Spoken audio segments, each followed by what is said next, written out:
ছোট্ট একটা গ্রামে দুই স্বামী স্ত্রী বাস করত। স্ত্রী ছিল গর্ভবতী। স্ত্রী পরি বিবি অত্যন্ত শান্ত স্বভাবের, কারো কোনো কিছুতে কান দিত না। স্বামী শেখ সুন্দর, পেশায় একজন ব্যবসায়ী, কিন্তু অত্যন্ত বোকা মানুষ। কি গো গিন্নি, সারাদিন অনেক ধকল গেছে, রুটি খেতে দাও তো। ও, তুমি চলে এসেছো, বসে দিচ্ছি।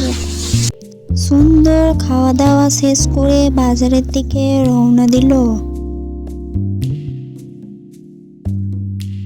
সুরস্তা, আজকে তুমি ভালো মাছ আনোনি, মাছগুলো একদম ভালো না, মাছগুলো টাটকা লাগছে না।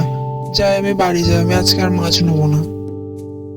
সুন্দর মাছ কিনতে বাজারে গিয়েছিল। মাছ না পছন্দ হওয়ায় সুন্দর বাড়ির দিকে রওনা দিল।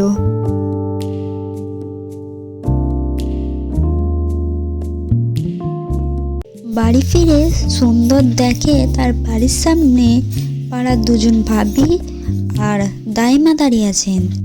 এদের দেখে সুন্দর অবাক হয়ে দাইমাকে জিজ্ঞাসা করে, কি ব্যাপার দাইমা, আপনারা সবাই আমার বাড়ির সামনে?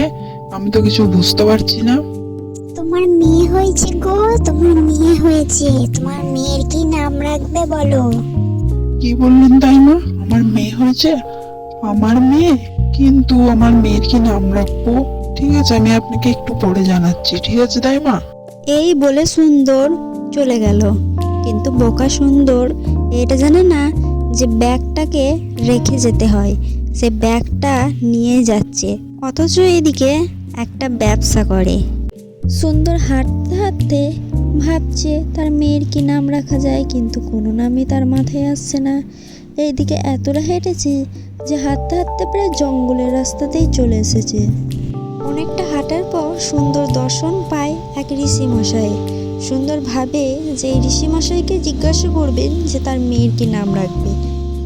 ঋষি মশাইয়ের কাছে গিয়ে বলে, ঋষিমশাই, আমার মেয়ে হয়েছে, তা আমার মেয়ের কি নাম রাখবো আমি বুঝতে পারছি না, আপনি বলে দিলে ভালো হতো। আরে ঋষিমশাই,